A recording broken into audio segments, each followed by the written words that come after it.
దేశ రాజకీయాల్లో దివంగత సిపిఎం నేత సీతారాం ఏచూరి సేవలు ఎనలేనివన్నారు కాంగ్రెస్ నేతలు. యూపీఏ సర్కార్ ఏర్పాటులో ఏచూరి పాత్రను గుర్తు చేసుకున్నారు. కాశ్మీర్ ఇష్యూను బీజేపీ స్వార్థ రాజకీయాలకు వాడుకుంటోందన్నారు ప్రియాంక గాంధీ. జమ్మూ కాశ్మీర్లో కాషాయ పార్టీకి ఓటమి ఖాయమన్నారు. జీఎస్టీ నోట్ల రద్దుతో దేశంలో చిరు వ్యాపారాలు దెబ్బతిన్నాయన్నారు కూటమి నేతలు.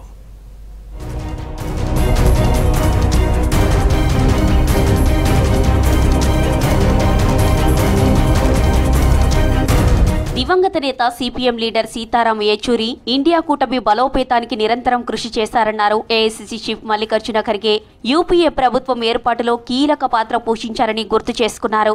ఎలాంటి సమస్య ఎదురైనా పాజిటివ్ గా ఆలోచించడమే ఏచూరి ప్రత్యేకతన్నారు. ఢిల్లీలో జరిగిన సీతారాం ఏచూరి సంస్మరణ సభలో పాల్గొన్నారు ఖర్గే.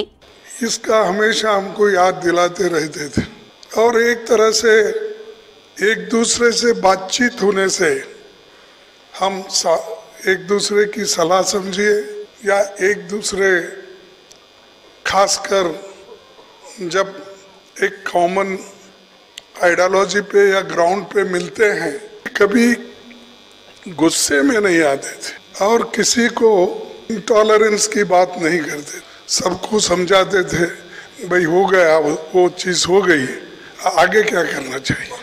సిపిఎం నేత సీతారాం ఏచూరి మరణం దేశానికి తీరని లోటన్నారు. లోక్సభ విపక్ష నేత రాహుల్ గాంధీ నిజాయితీ, నిబద్ధత, ఖచ్చితత్వానికి ఏచూరి ఓ ఉదాహరణ అని చెప్పారు. ప్రతిపక్షంలో ఉన్న, అధికార కూటమిలో ఉన్న నిత్యం దేశ క్షేమం గురించి ఆలోచించేవారన్నారు.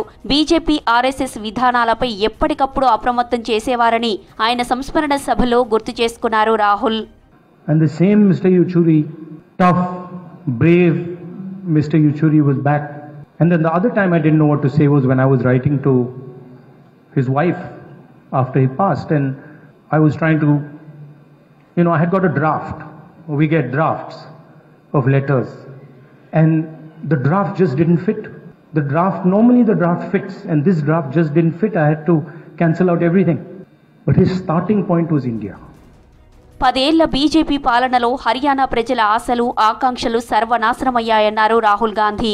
అగ్నివీర్ స్కీమ్తో యువతను, నల్ల చట్టాలతో రైతులను మోసం చేశారన్నారు. మోదీ తెచ్చిన జీఎస్టీ నోట్ల రద్దుతో హర్యానాలో చిరు వ్యాపారాలు దెబ్బతిన్నాయన్నారు. గత ఎన్నికల హామీల్లో ఒక్కటి కూడా బీజేపీ అమలు చేయలేదంటూ ట్వీట్ చేశారు రాహుల్.